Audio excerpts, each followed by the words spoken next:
But what is interesting is that in the West, when they speak about Iran and they speak about the divisions in Iran, in the West, when they speak about divisions, they say, "Oh, this is open society. There's debate. There are checks and balances." But when it's Iran, it's division. The country is falling apart. The people are against each other. So the same thing in the West is presented in a positive way, but in Iran is presented in a very negative way. The fact is that in Iran, there's much more freedom, and again, many of your viewers will be skeptical, I have no doubt. But in many ways, there's much more freedom in Iran than in the West. Which mainstream media outlet in the West has been saying anything against the Israeli regime in a significant way over the last 16 months, or against the war in Ukraine? The mainstream media, the legacy media, they've been all supporting these wars. In Iran, when Syria fell, there are telegram channels, newspapers, websites, and political parties and entities that welcome the fall of President Assad. They're completely opposed to the government, the state policy on Syria. Many of these people oppose the resistance. Many of them said it's great that Assad fell, and that this is just the same narrative as the West. The very same narrative that you see on CNN or on the BBC. They're repeated by these liberals who have websites and who have very powerful media in the country. But you don't see that in the West. You only see it in alternative media. But these are very mainstream media. Well, this news about Iran developing a nuclear weapon, that's all fake news. That's the sort of fake news that you're going to see from the Western media whenever the West wants to put pressure on some adversary. We saw that in the Iraq War. When they invaded Iraq, they lied about chemical weapons, they lied about nuclear weapons, they lied about Al-Qaeda. We saw them lie their way into Libya, that we saw them, just in the dirty war in Syria. Tulsi Gabbard has exposed a lot of the reality of what happened during the when she was in the testifying, or when she was trying to get her confirmation in the confirmation hearing. She exposed the fact that what we've been saying all along, that this was a dirty war, that the chemical weapon, the claims that President Assad used chemical weapons or the Syrian government used chemical weapons was a lie. All of these things that we've been saying for 13 years, and the Western media has been just repeating because that's what their masters have been telling them to do. All of them have been exposed. So these are just new lies that Western media is putting out because they have a vested interest in these, or those people behind the media, they have a vested interest in intensifying tensions. So the Iranians, I think it is a show of force, and we've seen that over the past few weeks, the Iranians have been carrying out extensive maneuvers. It is a show of strength, both to telling the Trump and his people that any mistake in this region would be fatal for the global economy. It would be fatal for the U.S. economy. No one would win. If the Americans could not defeat Ansarullah in the Red Sea after 15, 16 months, then there's not a chance in the world that they're going to be able to defeat the Iranians, especially since the Iranians have been preparing themselves for such a day, for such a possibility for decades. And just today, the Iranians have shown that they have another underground missile base. So the Iranians have these missile bases across the world, across the country, across the Persian Gulf. And I think the Americans recognize that. If the Iranian defenses were weakened the way in which the Americans like to claim and the Israeli regime like to claim, does anyone really think that Netanyahu and the Americans would refrain from striking Iran? Of course not. They would use that opportunity to strike again and again and again. If Iran did not have adequate defenses, and if it did not have adequate offensive capabilities, they would never refrain from attacking. So I think that's that's pretty clear. And again, as I said, the Iranians, we all recall how Iran struck Israel with almost 200 missiles. They almost all went through their defenses. And if the United States makes a foolish move, the Iranians will strike very hard. And it's very simple for Iran, to be very blunt. These small, tiny Arab dictatorships in the Persian Gulf, which host U.S. bases, uh, if anything happens, they will no longer be exporting oil or gas, and that would bring the global energy markets. The price of oil would go up to maybe $300-$400 a barrel.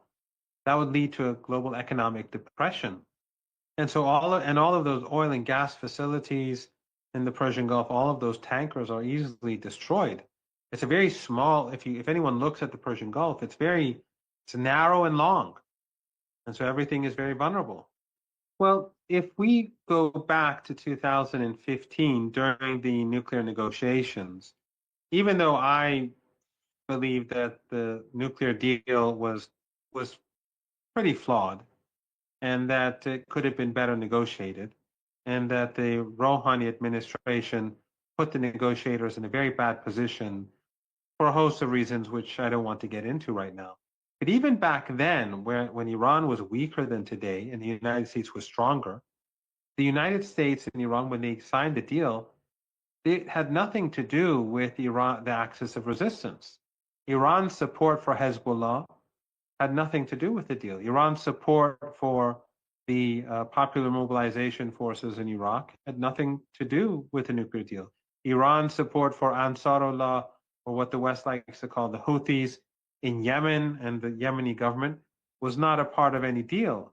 So even if at some point the Iranians do negotiate with the Americans, that has nothing to do with Iran's support for the axis of resistance.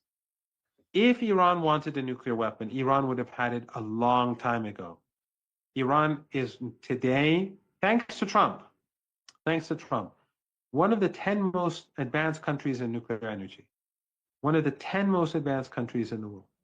So Iran could develop a nuclear weapon whenever it wants. And we know how Iranian drone and missile technology, how advanced that is, and how developed Iran is in that regard. It's very simple for Iran. The point is that the Iranians never wanted a nuclear weapon because the nuclear weapons are horrible for the world. And not only would they cause instability because then other countries would want them, but also Iran just doesn't like these sort of weapons. I think it's very difficult for some people in the West to comprehend that the Islamic Republic of Iran is much more humane than Western regimes. And let me give you an example.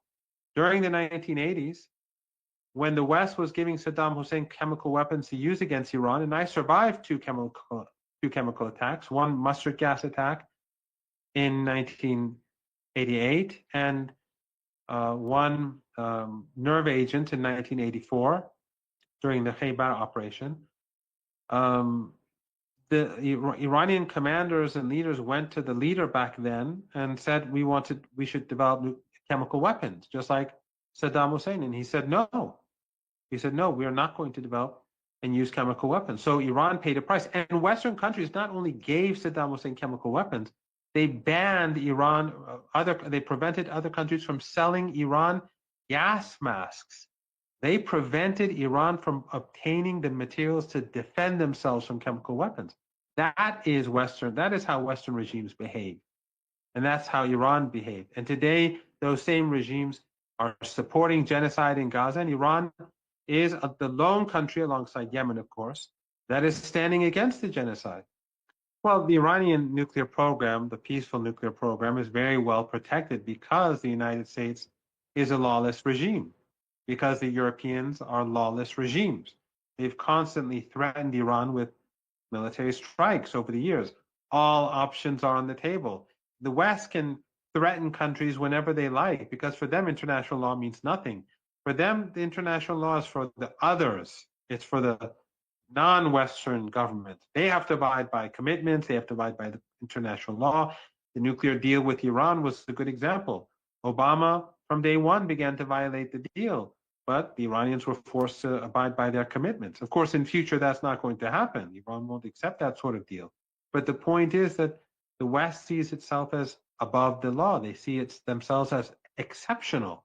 American exceptionalism is basically that very same thing. They see themselves as having more rights than others, more privileges than others. And that's why the Iranians have been forced to protect their nuclear program and build it very, very deep underground so that if the Americans or the Israelis or anyone else tries to bomb it, they will fail to destroy it. So that, and of course, Iran has extensive air defenses around it too. So uh, the smart, and as you pointed out, that not only have the Americans used chemical weapons, but the Israeli regime is a genocidal regime. And this genocidal regime has already had senior government officials threaten and people with nuclear weapons. We saw a minister in the Israeli cabinet speak about using a nuclear weapon in Gaza at the beginning of the genocide. And on numerous occasions, Netanyahu, this genocidal monster, went to where they have their nuclear program and made threats against Iran from there, basically implying that the Israeli regime can use nuclear weapons. If Iran wanted a nuclear weapon, Iran would have had it a long time ago. Iran is today, thanks to Trump, one of the 10 most advanced countries in nuclear energy, one of the 10 most advanced countries in the world.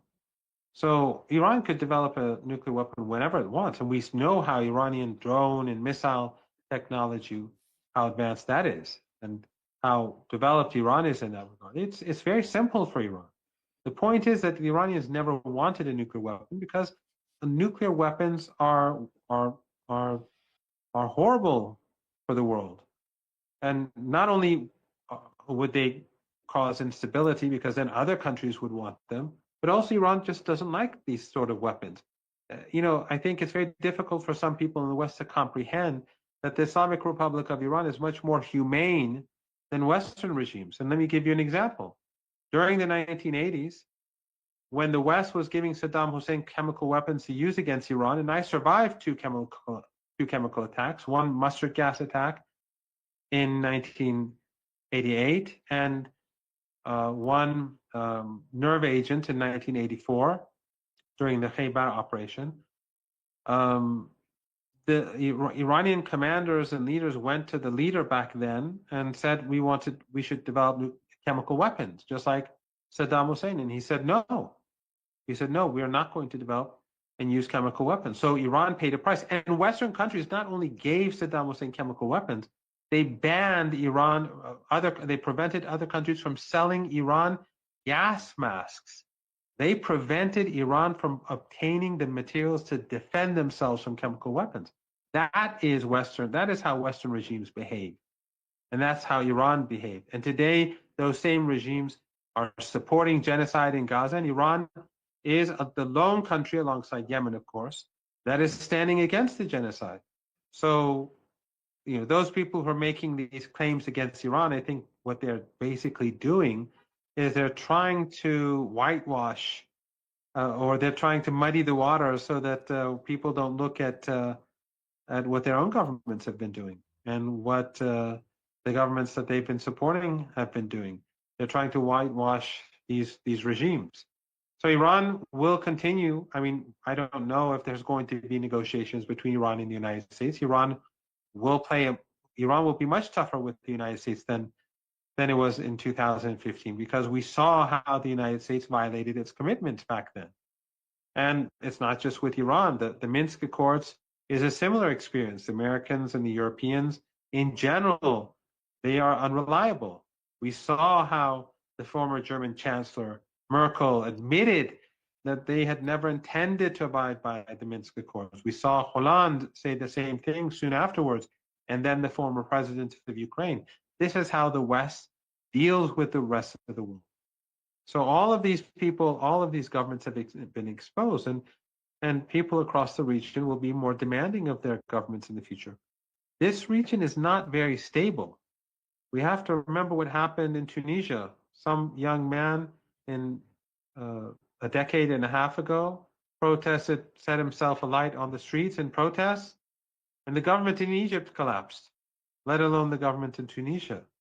So anything can happen in this region, and the more the Europeans and Americans push for death and slaughter, the more chance there is that regimes in the Western camp can be destabilized, especially now that you have these terrorists in power in Syria.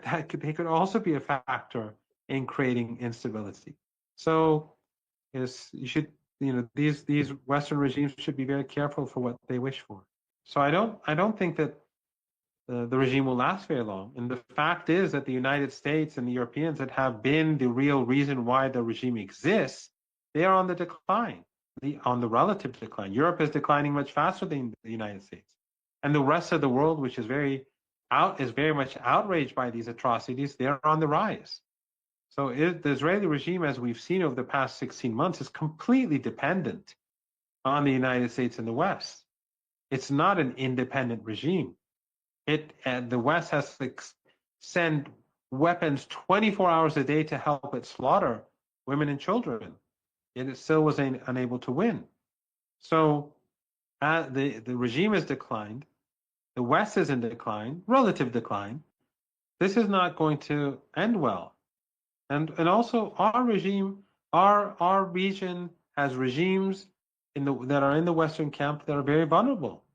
People in this region see forget, Iran and the axis of resistance aside, people across the region know that their governments have done nothing but help the Israeli regime. Even those who pretend to be pro-Palestinian, like Erdogan, who every now and then makes a speech or has a demonstration, holds a demonstration against Israel, he's doing all sorts. He's fueling the genocide. It's the oil that he sends to Israel that helps with it. Even after Netanyahu was declared a war criminal and an arrest warrant was given, he continued to do business with it. I don't think that this is the last war, unfortunately. And I think that more people will sadly die because of the Western insistence to impose racism on the people of our region. The West insists on supporting ethno-supremacism. They insist on ethnic cleansing, and they insist on genocide and slaughter. That's what Western regimes have been doing in Palestine for a very long time, and they've intensified it more recently. But this will not end well for them. I think this is the beginning of the end of the Israeli regime. I think that significant numbers will, a significant number has already left, and more will leave in future because the regime will no longer it will no longer thrive. No major business would be stupid enough to invest in Palestine anymore because they know that if something happens, all of those investments can just disappear. And therefore, I don't see this lasting much longer. I'm not saying that the regime will collapse next month or next year, but I think we are witnessing the beginning of the end. And as you point out, history is not a matter of days and weeks. Things can play out very slowly, but for us at least. But for a historian who looks back in history, these are very brief moments. But in any case, I'm confident that ultimately apartheid in Palestine will be defeated, and we already see that there has been a sea change across the world. Most people across the world seem to be ignorant about Palestine. They just saw Israel as a country and the Palestinian issue as a small conflict between two people over land. Over the past 15, 16 months, people have been learning about history. They've learned about the Nikba. They've been seeing the nature of Zionism, what Zionism actually means, and the racism and the evil that lies behind it. And even in the United States, you've seen, as I said earlier, a sea change among public opinion and among and people of influence. Well, this so-called opposition that's in the West, they are heavily funded by USAID and other entities. So they get their money. Now some of them are in deep trouble because of Trump pulling the plug for whatever reason. but they are funded by the West. And then they put out propaganda, and the West carries out policy based on that propaganda. So it's a cycle. They pay for them. They say what needs to be said, and policy is devised based upon the nonsense that these people produce. But they're not important for inside Iran. So this is going to weaken the West further, greater confrontation with China. We saw how the United States was gloating about its AI capabilities and how no one can compete with it. And the Chinese pulled the rug from under all these AI companies. The United States is not in a good position. And so Iran, the resistance, BRICS, these are entities that will continue to grow. And again, I don't see a near future that's going to be wonderful for the global South, but the shift away from the West, the shift in, in the globe is, and the shift away from the, the West, or the power shift away from the West is going to continue. And BRICS and Iran and the resistance are going to benefit from that.